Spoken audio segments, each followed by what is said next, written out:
Alors, est-ce qu'on m'entend bien? Le micro a l'air de marcher. Bonsoir tout le monde. Un live sauvage apparaît. Un petit live pour parler de deux, trois petites choses qui sont sorties, qui vont sortir. Bref, pour parler d'auteurs et d'autrices et de personnes que j'aime bien. Donc voilà, et ça vous permettra peut-être d'être informé de deux choses si vous ne les avez pas vues déjà passer ailleurs. Donc, de quoi on va parler? Alors, on va parler du retour d'une chaîne sur YouTube. On va parler de visuel pour un jeu qui a été annoncé. On va parler du lancement prochain d'un nouveau crowdfunding pour un jeu qui existe déjà. On va parler d'une série aussi, parce qu'on ne va pas parler que de jeux de rôle. Petite apostrophe série. Parenthèse plutôt que apostrophe, c'est mieux. Petite parenthèse série. Mais si j'ai envie de mettre des apostrophes, je mets des apostrophes. Voilà. On va un peu parler et ben, un tout petit peu de moi et de Faye. Et voilà, grosso modo, le sommaire de ce soir. C'est un petit peu préparé, mais pas trop, donc je vais peut-être dire des bêtises sur certaines choses, mais n'hésitez pas à me corriger dans ce cas-là. Je mettrai dans le chat des liens vers certains des sujets que je vais aborder.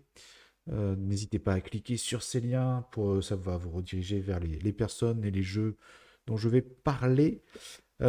Et pour la version YouTube, ces liens seront dans le descriptif sous la vidéo. Euh, on va commencer par le premier sujet. Donc j'avais dit le retour d'une chaîne. Je vais faire apparaître ça ici. Hop, je redimensionne un petit peu. Voilà. Donc, le retour de la chaîne de Morora, aussi connue sous son nom de Marion Amar.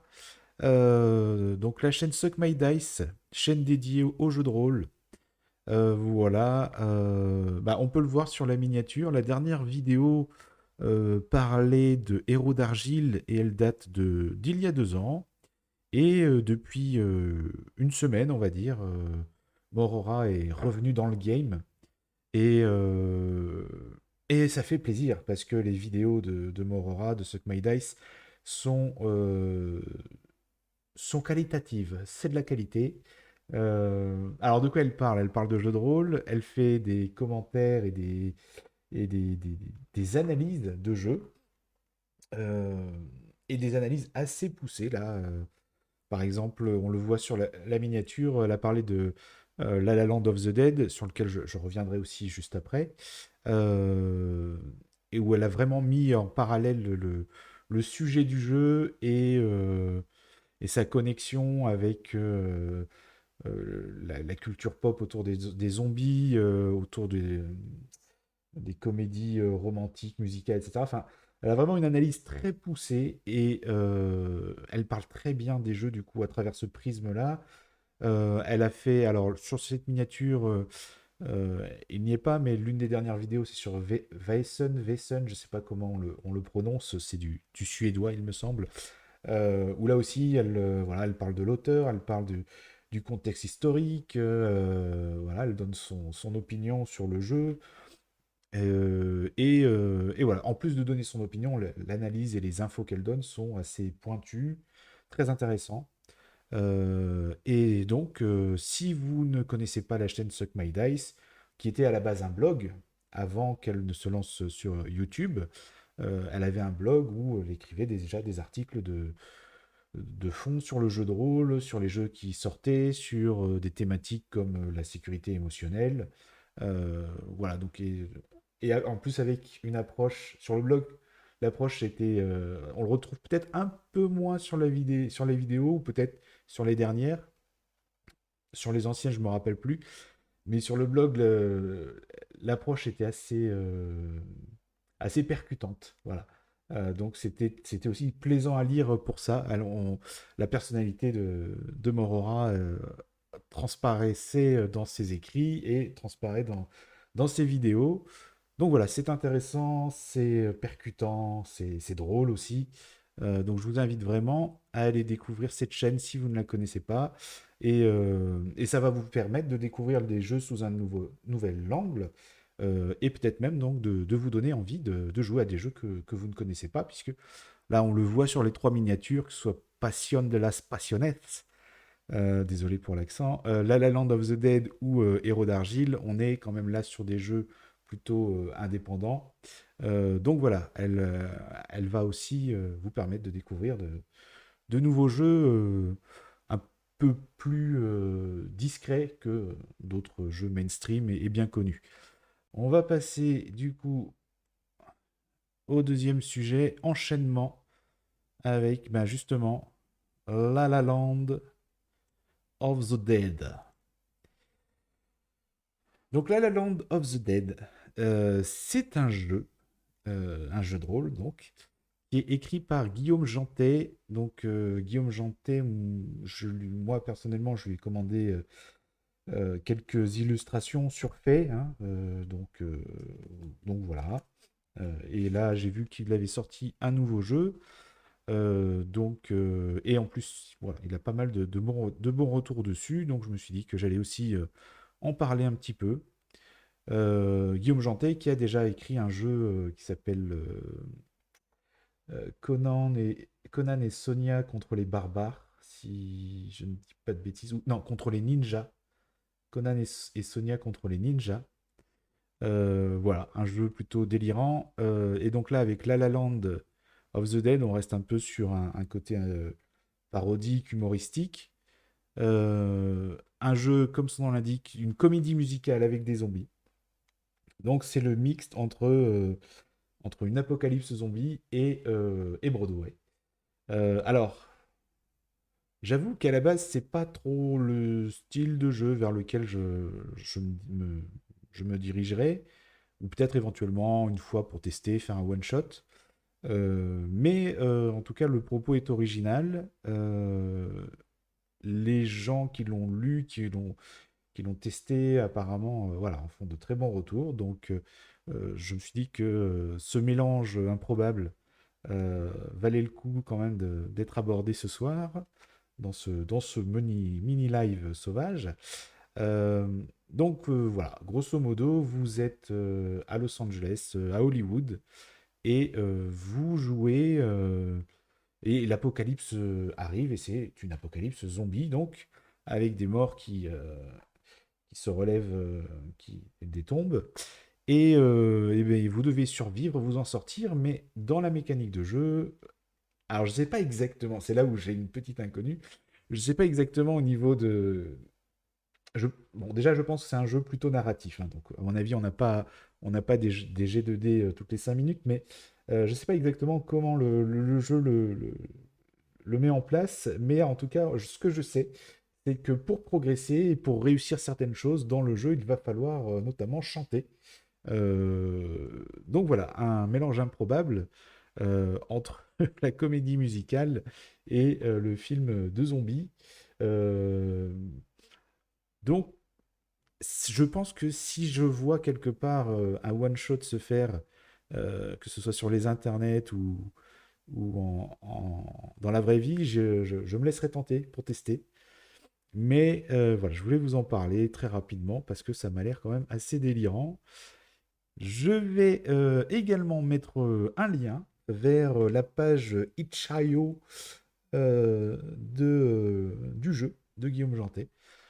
Alors pour ceux qui ne connaissent pas, itch.io, itch.io, je ne sais pas vraiment comment on le prononce en vrai, c'est un site sur lequel vous allez trouver pas mal de jeux vidéo, déjà à la base de jeux vidéo indépendants, soit à petit prix, soit gratuits carrément.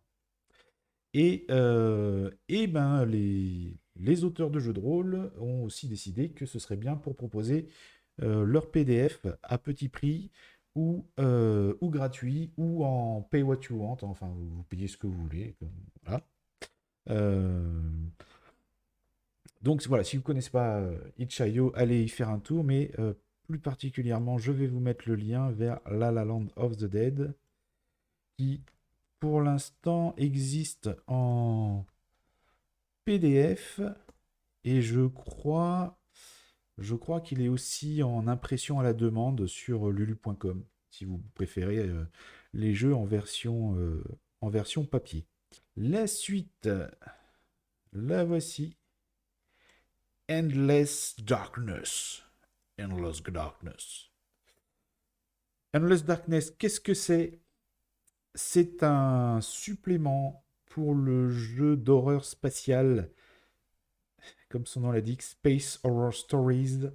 Un jeu à la base, donc Space Horror Stories, qui est déjà sorti il y a quelques temps, qui était aussi en financement participatif. Un jeu qui était sorti donc il y a quelques temps, un jeu écrit par Olivier Anicio, alias Alnom 6, voilà, avec qui j'ai eu l'occasion de travailler sur Hémisphère. Hémisphère qui, normalement, si tout se passe bien, devrait sortir dans les semaines qui viennent en version papier. Donc, souvenez-vous, si vous l'aviez pledgé il y a quelques années de cela, vous devriez... Alors, j'espère que l'éditeur vous contactera pour vous demander si vous avez changé d'adresse postale ou ce genre de choses. Mais en tout cas, théoriquement, dans les semaines qui viennent, on devrait enfin voir le bout du tunnel pour Hémisphère. Bref, pour en revenir à Endless Darkness et Space Horror Stories. Donc, à la base, Space Horror Stories, un jeu qui était sorti il y a quelques temps en financement participatif dans une boîte. Alors, un jeu écrit et illustré par Alnom 6, dans une boîte avec qui contenait des cartes, des livrets et tout du chouette matériel pour faire du jeu narratif d'horreur dans l'espace, du jeu de rôle dans l'espace.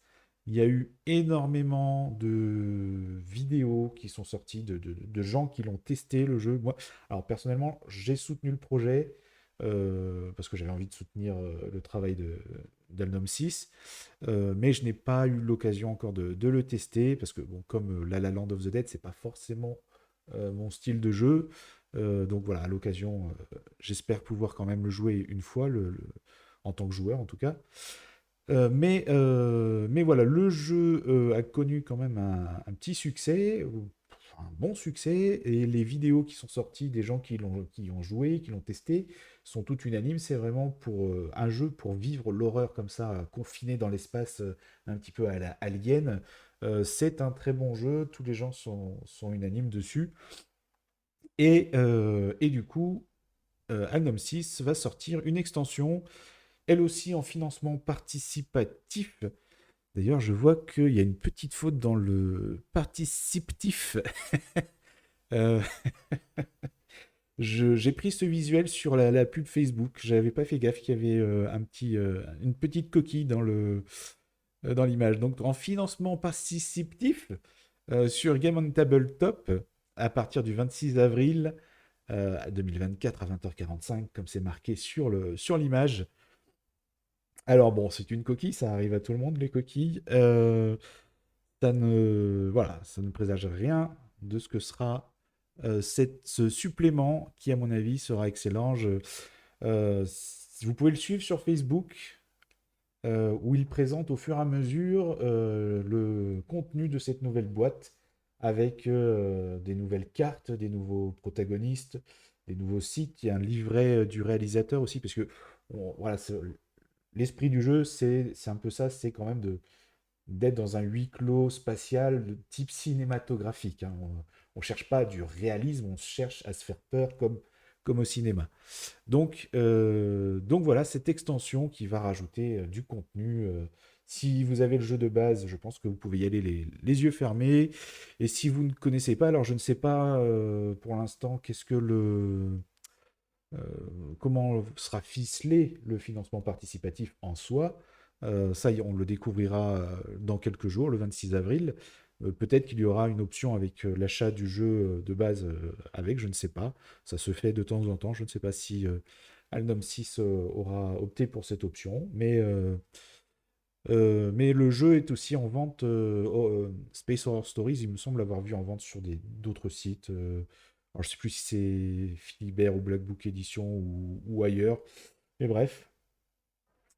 Euh, Bref, voilà. Donc, si vous voulez découvrir le jeu, vous pouvez le faire avant, vu qu'il est déjà en vente, il me semble.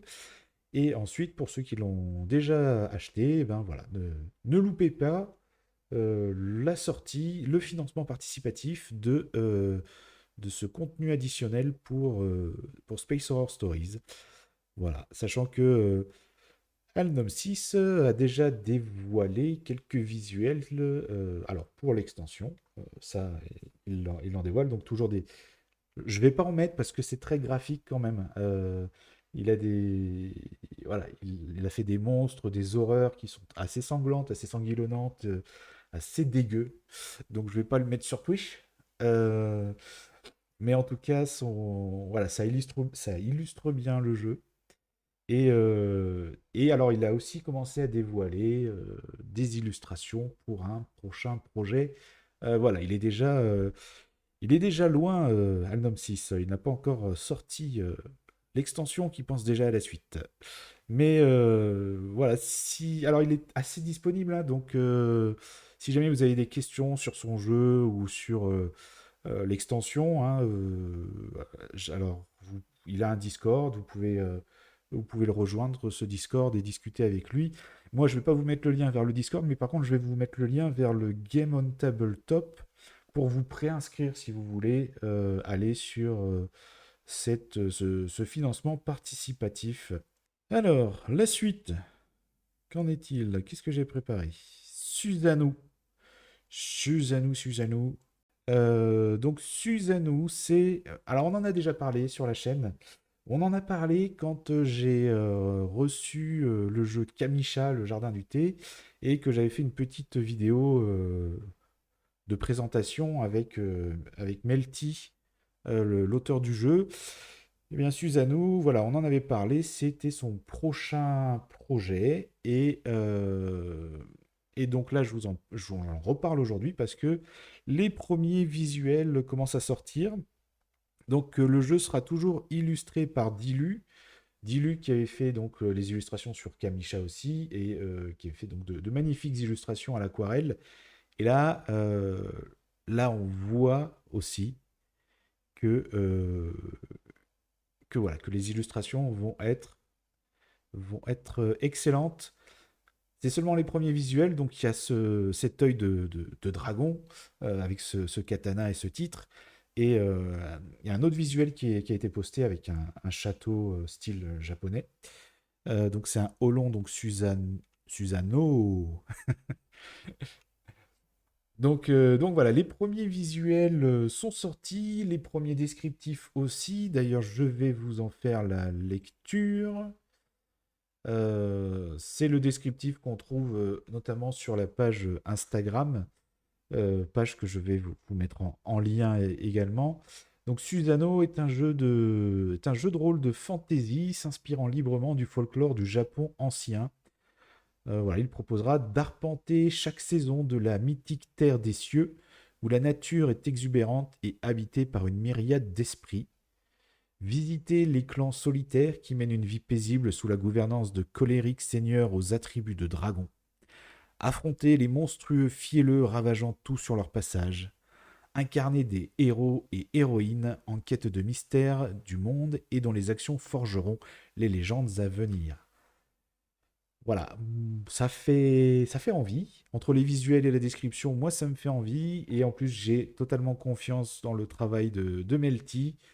Parce que, voilà, on en avait déjà parlé, mais que ce soit sur les concours de création sur lesquels il participait, où j'ai pu lire son travail, enfin ses premiers travaux, que ce soit Kamisha qui est excellent aussi, voilà, et j'attends le jeu. Je pense que voilà, quand il sera en financement participatif, il aura clairement mon soutien parce que je suis sûr que ce sera de la qualité. Et si vous voulez voir les premiers visuels du jeu et voir comment ça évolue, eh bien, je vous invite, si vous avez Instagram ou sur Facebook, ils y sont aussi. Mais là, je vais vous mettre le lien Instagram puisqu'on parle de visuels et c'est quand même le site fait pour. Donc, je vais vous mettre le lien vers l'Instagram du jeu. Donc, pour l'instant, il n'y a que deux visuels, celui que je vous montre là et puis un autre donc de château, mais voilà, ça donne déjà envie euh, et j'espère que j'ai pas encore eu le temps de tester Kamisha. J'ai pas encore pris le temps de tester Kamisha, mais c'est pareil. J'espère que j'aurai le temps de le maîtriser ou d'y jouer. Et voilà, j'attends de voir ce que ce Susano va donner, même si à mon avis, j'a- voilà, je pense que on pourra y aller les yeux fermés quand ça sortira. Qu'est-ce que j'ai après? Ah ouais, après j'ai ça. Là, on va pas parler de jeu de rôle. On va parler très rapidement de X-Men 97. Donc, à moins que vous ne suiviez pas du tout ce genre de choses, ou que vous ayez vécu dans un terrier, il n'y a pas longtemps, Disney, bon, alors vous savez que Disney a racheté les droits de Marvel, etc. Ça, on le sait depuis plusieurs années déjà. C'est pas vraiment une news.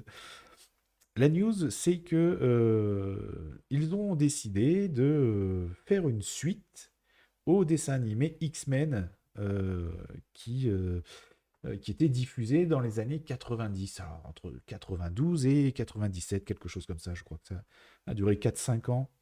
Euh, et, euh, et donc ils ont décidé vraiment d'en faire une suite, de prendre le dernier épisode, d'ailleurs on le voyait dans les trailers, hein, ils le montraient, c'était le dernier épisode, et puis hop, le premier épisode de X-Men 97, ça se passe très peu de temps après.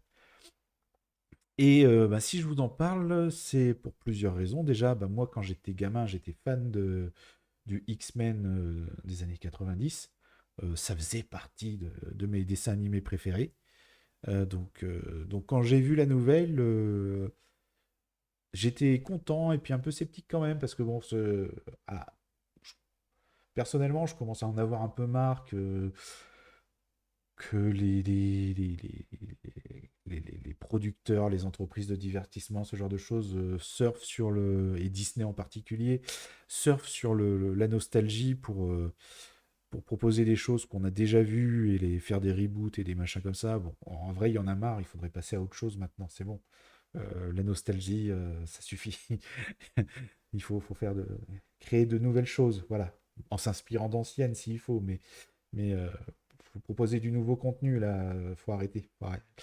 Enfin, tant que ça fera de l'argent, ils en proposeront, mais bref. Quoi qu'il en soit, donc, j'étais à la fois content et un peu, on va dire, méfiant quelque part. Mais du coup, j'ai regardé. J'ai regardé quand c'est sorti il n'y a pas très longtemps. Je crois qu'ils en sont à 4 ou 5 épisodes. J'en ai vu 4. J'ai pas vu le dernier. Donc ça fait 2-3 semaines peut-être que c'est sorti sur Disney+, donc. Et, euh, et ouais, donc si je décide d'en parler, voilà, c'est que à la base j'étais fan quand j'étais petit, parce qu'après je les ai revus récemment, hein, les X-Men des années 90. J'ai pas pu aller bien loin dans les épisodes parce que quand même ça a plutôt mal vieilli, il faut pas se mentir. Donc j'étais fan, mais je voulais voir ce que ça donnait cette version moderne tout en reprenant le thème des années 90. Et alors c'est vrai, on va pas se mentir que le côté nostalgique joue énormément. D'ailleurs, le générique de X-Men 97, là, c'est quasi le même que celui des années 90. Le thème musical est vraiment le même. Et la façon dont enfin, voilà, le générique de base, c'est on présente les personnages les uns après les autres, avec leur nom et puis une démonstration de leur pouvoir. Donc ça, ils l'ont gardé. Ils ont fait des petites modifications quand même, et bien sûr, c'est fait avec les graphismes récents. Mais bon, c'est sûr que voilà, quand on lance un épisode et qu'on tombe sur le générique, le côté nostalgique fonctionne directement. Voilà, je plaide coupable, je tombe dedans, il n'y a pas de souci. Mais, quand même avec ce biais-là, euh, il faut reconnaître déjà que bah, l'animation, j'avais un petit doute au départ quand j'avais vu les premières images et les premiers trailers. Je me suis dit, ah tiens, bon, l'animation me laisse un peu perplexe, mais en fait, non, elle est très belle. Elle est très belle, elle marche très bien. Elle est mieux, hein, on va pas se mentir, que celle des années 90.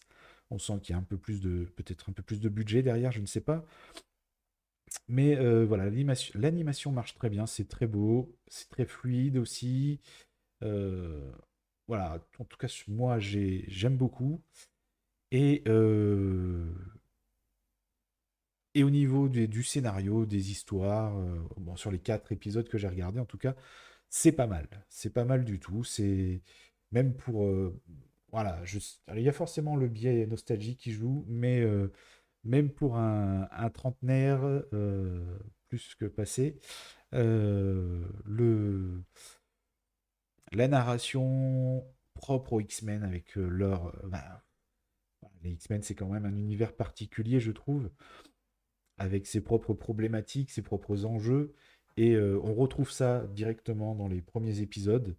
Et c'est voilà, c'est plaisant. Moi, j'aime beaucoup ce que ça raconte. Et le sous-texte aussi qui est donné est très plaisant aussi. Et voilà, s'il devait y avoir... donc, je pense que ça plaira autant à des adultes qui ont connu la série des années 90 qu'à un public plus jeune, sans problème à mon avis. Il devait y avoir des défauts quand même. Et ça, c'est un défaut, je crois, qu'on retrouvait déjà dans les années 90, c'est que ben, les épisodes font 20 minutes et du coup, la narration est très. La narration ne s'embête pas avec les explications. On va directement, on va droit au but et des fois même on saute des étapes. On va supposer que le spectateur a compris ce qui est en train de se passer et on va pas. Il y a des choses qu'on ne va pas expliquer. Des fois, c'est un peu trop brut pour moi, je trouve. Je n'ai pas d'exemple, c'est une impression, hein, donc je n'ai pas vraiment d'exemple précis, mais voilà, des fois, je trouve qu'on va un peu vite. Alors, dans un épisode de 20 minutes, en même temps, si on veut raconter quelque chose de l'ampleur des enjeux de X-Men, c'est compliqué, je pense. Mais voilà.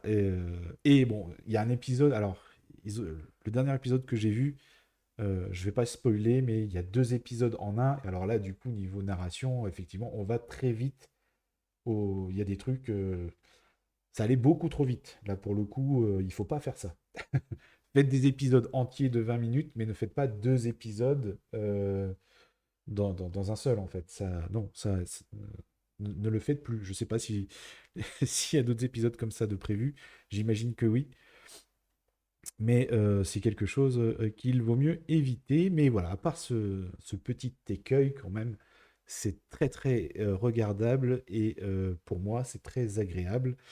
Et ce groupe de X-Men là, en plus enfin voilà, avec le côté nostalgique, c'est un groupe que j'apprécie beaucoup, que j'aime beaucoup et c'est très chouette. Voilà, je spoil pas. Si ça vous plaît, si vous êtes intrigué, vous irez voir si vous avez Disney+. Mais je vous invite à y jeter un œil et je pense même que bah, du coup j'avais pas vu Dark Phoenix, le dernier X-Men avec Sophie Turner et qui parle donc de Jean Grey qui se transforme en phénix noir. Bon, alors je suis pas du tout un spécialiste des comics, hein. Moi, X-Men, vraiment, je l'ai découvert avec la série animée des années 90. Donc, il y a plein de références que je n'ai pas. Voilà. Donc, vous n'êtes pas à me raconter de ci, de ça, de quoi. Ça sert à rien. Je vous arrête de suite. Mais du coup, eh ben, entre les 4 épisodes de X-Men 97 et Dark Phoenix, il n'y a pas photo. Les épisodes de X-Men 97 sont meilleurs que tout le film Dark Phoenix, hein, voilà. Donc, si vous aimez les X-Men, allez vers la série et oubliez les First Class et autres films de ces dernières années qui n'étaient pas top, top, top. En tout cas, bon, moi, je trouve qu'ils n'étaient pas top, top. Ah, on arrive dans la partie où je vais parler de moi. Pour vous dire, ou du moins pour vous redire, parce que si vous aviez regardé le live, l'actuel play de la dernière fois, il me semble que je l'avais dit. À la fin du mois, donc, je sortirai une version de Fate, le jeu de rôle créateur de légende, en PDF. Voilà, donc ce sera aussi sur lulu.com. Ce sera à un prix bien sûr inférieur à la version en arbre mort. Et, euh, et voilà, donc en version PDF avec un sommaire pour naviguer dedans. Et puis quand il y aura des renvois vers les pages, par exemple, comme ça, je vous dis, voilà, comme expliqué en page temps, et ben vous aurez plus qu'à cliquer sur le numéro pour être redirigé vers la page en question et faciliter ainsi la navigation dans le document, ce qui est bien pratique sur les PC. Rien de révolutionnaire, hein, mais il fallait le signaler. Ce ne sera pas juste un PDF tout simple, il y aura quelques signets. Voilà, donc sur lulu.com, à la fin du mois, je sortirai le 29 avril, 2 mois après la sortie de la version physique. Et pour les quelques personnes qui avaient commandé déjà la version physique, évidemment, je vous enverrai la version PDF gratuitement. Et bah, si jamais vous achetez la version physique entre ce live et la fin du mois, euh, voilà, si vous me contactez avec une preuve de votre achat, je vous ferai aussi bénéficier évidemment du PDF gratuitement. Mais voilà, ce sera offre valable jusqu'à la fin du mois. Après, vous devrez acheter les deux séparément parce que, euh, parce que voilà, hein, on veut faire de l'argent, hein. Donc voilà. Après, voilà, la version PDF sera exactement la même que la version physique, hein. Donc ce sera le même jeu, mais à un tarif réduit et transportable sur vos PC, vos téléphones et autres appareils de ce type. Il n'y a pas grand-chose de plus à dire. Je referai des annonces quelques jours avant, juste pour le repréciser. Mais voilà, quitte à faire un live sauvage, autant en parler en en quelques mots. Alors, si vous me suivez sur les réseaux sociaux, vous l'avez déjà vu passer, c'est juste pour dire que je suis très content d'avoir été sollicité par l'équipage du guide du rôliste galactique, le GROG pour les intimes, euh, afin afin d'y faire figurer ma biographie. Euh, voilà, donc j'ai reçu un petit mail et j'ai répondu forcément, hein. Ça m'a fait très plaisir. Donc une petite biographie avec ces quelques lignes, hein. Il y a mon site mail et mon site internet dessus. Il y a les quelques jeux qui sont référencés sur le GROG déjà, mais auxquels je suis lié, comme Slam ou Ardry. Voilà, en espérant un jour que Fée y figure dessus. Également, si un courageux membre d'équipage du GROG veut bien le lire et le commenter. Voilà, donc je suis très content de figurer là, parce que le GROG, c'est quand même la référence des sites de jeux de rôle. Ça existe depuis plus de 20 ans, je crois. Et c'est que des bénévoles, et c'est vraiment un guide, enfin c'est une encyclopédie, hein, on le voit dans la miniature, c'est vraiment une encyclopédie sur le jeu de rôle, que ce soit les jeux professionnels en français, les jeux francophones, les jeux étrangers, anglais, espagnols et autres, les jeux amateurs aussi. Ça, on peut enregistrer son jeu quand on a un jeu amateur dessus. Euh, des news aussi sur les conventions, comme on peut le voir, des biographies sur les auteurs, hein, voilà, les auteurs, les illustrateurs aussi, et tous les acteurs du monde du jeu de rôle, les éditeurs également, il me semble. Donc voilà, c'est aussi l'occasion pour les gens de mettre des commentaires sur les jeux avec des notes. Donc si vous, voilà, vous cherchez une info sur un jeu, vous pouvez aller sur le GROG et puis voir si le jeu a été lu et joué par d'autres personnes pour avoir le résumé et ce qu'en pensent les personnes qui ont pu lire et jouer à ces jeux. Donc c'est vraiment la référence sur Internet du monde rôliste. Et c'est voilà, fait par des bénévoles, encore une fois.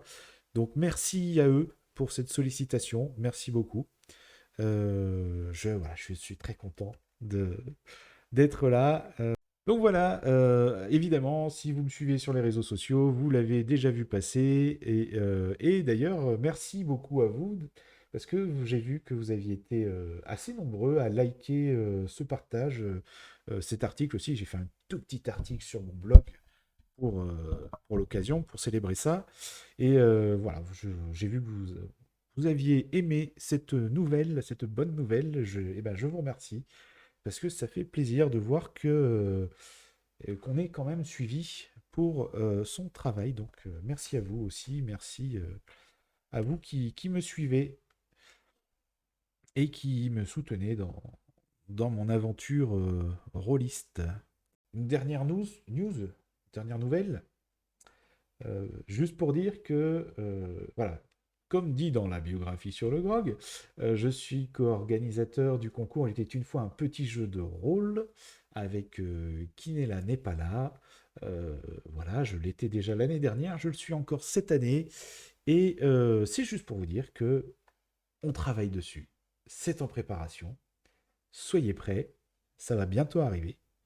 Je ne peux pas vous donner de date encore. Je ne peux pas vous donner de visuel encore.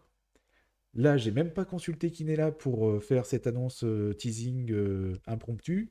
Peut-être qu'elle va m'engueuler après si elle voit ça. Mais en tout cas, voilà, soyez prêts, ça arrive. Euh, Ce concours cher à mon cœur euh, est dans les tuyaux et voilà, on espère. On a le thème.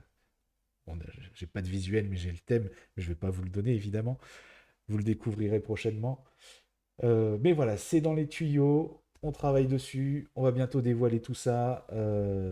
Et voilà, si vous voulez y participer, n'hésitez pas, car bah, il était une fois un petit jeu de rôle, hein, ça reste un concours de création très ouvert, où il faut créer un jeu en 500 mots sur un thème qui sera révélé plus tard, et voilà, qui est très ouvert et dont le but est vraiment euh, de partager un élan de créativité, voilà, de vous inciter à écrire quelque chose, d'avoir des retours sur ce que vous allez écrire, puisque vous aurez des membres du jury qui vont lire les jeux durant l'été après. Et comme ça, voilà, vous pourrez avoir des conseils bienveillants sur ce qui a plu dans votre jeu, sur ce qu'il faudrait développer, voilà, donc c'est vraiment un moment, c'est un espace, un moment qu'on essaye de créer de créativité autour du jeu de rôle, ouvert à toutes et tous, avec toutes les sensibilités, qu'on soit fan de la scène indépendante ou plus traditionnelle, voilà, tout le monde est le bienvenu sur ce concours. Et, euh, et voilà, ça arrive bientôt. Donc restez branchés, on vous en parlera plus dans les semaines qui viennent. Voilà, allez, je pense que ça fera l'affaire pour ce soir.